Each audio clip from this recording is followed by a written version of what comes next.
Apreciados hermanos, hermanas, vamos a leer nuevamente la palabra del Señor en el Evangelio según Lucas, el capítulo 23. Vamos a continuar con el pensamiento sobre el Gólgota. Lucas, el capítulo 23, y vamos a leer desde el versículo 39 hasta el 43. Leamos la palabra de Dios. Y uno de los malhechores que estaban colgados le injuriaba diciendo: si tú eres el Cristo, sálvate a ti mismo y a nosotros. Respondiendo el otro, le reprendió diciendo: ¿ni aún temes tú a Dios estando en la misma condenación? Nosotros, a la verdad, justamente padecemos porque recibimos lo que merecieron nuestros hechos. Mas éste ningún mal hizo. Y dijo a Jesús: acuérdate de mí cuando vengas en tu reino. Entonces Jesús le dijo: de cierto te digo que hoy estarás conmigo en el paraíso. Que el Señor derrame su bendición sobre la lectura pública de su palabra. El versículo 39 dice: y uno de los malhechores. Entendemos por el relato de las Sagradas Escrituras que el Señor Jesús ocupaba el madero del medio y a sus costados estaban otros dos también enmaderados, clavados allí. Y los otros dos eran malhechores, delincuentes, eran personas que vivieron al margen de la ley. El evangelista Lucas menciona detalles muy peculiares en la descripción de la ejecución en el madero del Señor. Entre ellos está la escena que comienza acá, en este versículo que he empezado a leer, la escena del verso 39, y que termina en el verso 43, y que presenta uno de los casos más notables de conversión del Nuevo Testamento.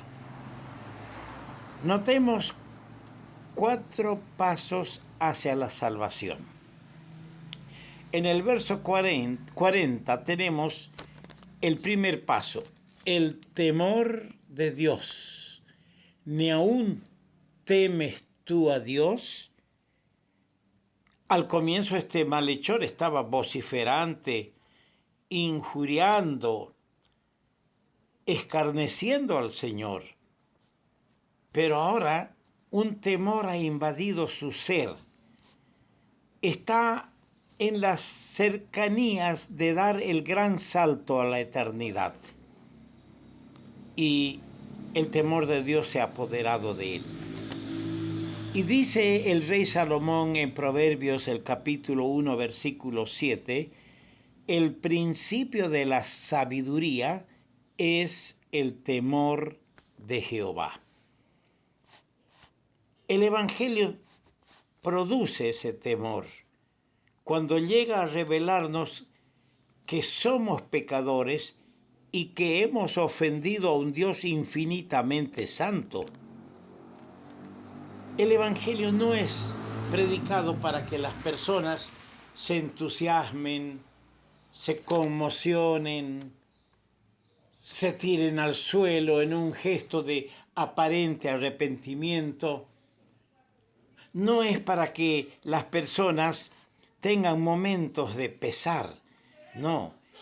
El Evangelio que revela la condición pecaminosa del pecador y que le hace ver que ese Dios santo envió a su Hijo Jesucristo para ser el Salvador, provoca un temor reverencial. Y esto es lo que ocurrió en el ladrón que moría al lado del Señor. Empezó con ese temor de Dios. En el verso 41 tenemos el arrepentimiento, porque Él dijo, nosotros a la verdad justamente padecemos, porque recibimos lo que merecieron nuestros hechos, mas ningún mal hizo. El arrepentimiento es necesario. Y el arrepentimiento no es un momento de tristeza, un momento de arrobamiento. El arrepentimiento es un retorno a Dios. El Señor Jesucristo dijo, si no os arrepentís, todos pereceréis igualmente. En tercer lugar, vemos en esta conversión la fe personal. Porque él se dirigió al Señor en el verso 42, acuérdate de mí. No confesó para el otro que estaba al otro lado, enmaderado. No confesó para sus padres. La fe es personal, porque dice la Escritura, cada uno dará a Dios razón de sí. Y él dijo, acuérdate de mí. En cuarto lugar, en el verso 43, tenemos la promesa de la vida eterna. ¡Qué lindo! El Señor le contestó, de cierto te digo que hoy estarás conmigo en el paraíso. Cuando el Señor hablaba de sus ovejas en el Evangelio de Juan, el capítulo 10, en el verso 28, hablando de sus ovejas, dijo, yo les doy vida eterna y no perecerán. Esa es la promesa de la vida eterna. Maravillosa conversión. Es un caso extraordinario de conversión. ¿Por qué digo que es un caso extraordinario? ¿Sabe por qué, amigo? Porque se convirtió el último momento de su vida. Las Escrituras dicen, hoy es el día de salvación. Además dice, si oyereis hoy su voz, no endurezcáis vuestro corazón. Pero este hombre no ha llegado al día de hoy solamente, ha llegado a los últimos minutos de su existencia sobre la tierra. Por eso es un caso extraordinario de conversión. ¿Ha pensado, amigo, que podría ser sus últimos momentos de vida sobre la tierra y no está preparado para marchar a la eternidad al encuentro del Creador? Reflexione sobre esta maravillosa, extraordinaria conversión. Era este hombre un escarnecedor, un injuriador. Dice el evangelista Mateo, lo mismo también le injuriaban los ladrones que estaban clavados en maderos al lado de él. Los dos eran injuriadores. Y este hombre era un injuriador, un escarnecedor, un burlador del Señor. Pero esta conversión no fue un arranque solamente de temor y de miedo. Fue bajo la convicción más bien, del Espíritu Santo. Hay un texto en 1 Corintios, el capítulo 2, el verso 3, que dice, nadie puede llamar a Jesús Señor sino por el Espíritu Santo. Y este hombre ha sido guiado por el Espíritu Santo para pedir al Señor parte en su reino, para pedir que lo libre de la eternidad que ya está a sus pies. También podemos decir que este hombre increíblemente hablaba consigo mismo, porque comenzó a hablar.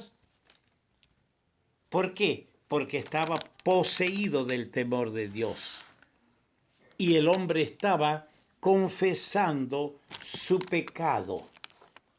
Ahí está la clave. Hay dos textos en la palabra de Dios en el libro de Job. El capítulo 33 del libro de Job. En los versos 27 y 28 leemos así. Él, el Señor Dios, mira sobre los hombres, y al que dijere, pequé, y pervertí lo recto y no me ha aprovechado. Dios redimirá su alma para que no pase al sepulcro y su vida se verá en luz. Aquel que diga pequé, ¿de qué sirve que viví pecando? ¿De qué me sirvió? Y entonces Dios va a redimir su alma de aquel que confiesa su pecado. Es importante tomar nota de este texto de la palabra de Dios. Ahora este hombre justificó al Señor allí. Ningún mal hizo, declaró en su palabra que hablaba allí en el madero. Es realmente un caso extraordinario de fe. Y dice la Biblia, sin fe es imposible agradar a Dios. Fue una gran confesión allí en público. Fue una oración admirable la que en pocas palabras dirigió este hombre al Señor. Cortita la oración, acuérdate de mí cuando vengas en tu reino. Se acordó que es pecador, se acordó que Dios ama y allí pidió perdón al Señor. Yo quiero que de paso notemos la palabra paraíso. El Señor no le dijo, hoy estarás conmigo en el cielo. Le dijo paraíso. Estaba averiguando en los libros de historia y Jenofonte, un escritor griego del primer siglo, dice que esta palabra paraíso es de origen persa. Y vemos que este escritor Jenofonte, este griego, lo aplica al jardín de un rey. En el griego, en el hebreo es la palabra gan, pero en el griego es paradeisos. Ahora, este escritor Jenofonte dice que este era el jardín de un rey. Imagínese, el jardín del rey no estaba abandonado, estaba bien atendido, bien cuidado, bien regado. Otra cosa interesante es descubrir que cuando los estudiantes judíos de Alejandría hicieron la versión griega del Antiguo Testamento, conocido como la Septuaginta o la versión 70, usaron esta palabra al traducir del hebreo el paraíso, el jardín de Edén. Usaron el paraíso de delicias de Edén. En Génesis 2 y en otros varios pasajes usaron la palabra paraíso. Los judíos entonces llegaron a usarlo, esto ya explica el diccionario bíblico, en un sentido figurativo de una morada de los que han partido como el seno de Abraham. Y así nuestro Señor adoptó al hablar este modo judío de expresión. Y lo mismo hizo Pablo en 2 Corintios 12:4, cuando dijo, conozco a un hombre que fue arrebatado al paraíso. Y Juan aplica esta misma palabra cuando usa esta en el capítulo 2, en la carta a Éfeso, en el verso 7, allí Juan utiliza la misma palabra cuando dice, el que tiene oído oiga lo que el Espíritu dice a las iglesias. Al que venciere le daré a comer del árbol de la vida, el cual está en medio del paraíso de Dios. Ahora, en el jardín de Edén estaba el árbol de la vida, y el árbol de la vida es una figura del Señor Jesucristo. Otro detalle característico del evangelista Lucas es que menciona que el velo del templo, al morir el Señor, se rasgó por la mitad. Un suceso muy significativo que simboliza el derribo de una pared o valla entre el hombre o Dios. Tal es el profundo significado que se le atribuye en 1 Pedro 3:18 y en Hebreos en Hebreos el capítulo 10 y me voy a permitir leer el capítulo 10 de Hebreos, el versículo 19.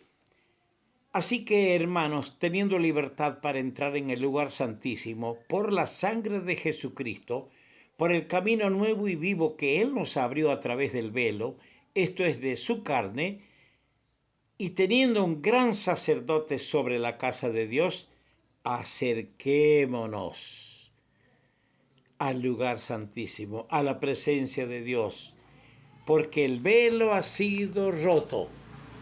Lo que impedía acercarse al lugar santísimo ha quedado fuera de lugar. Ahora podemos, por medio del Señor, acercarnos al Padre.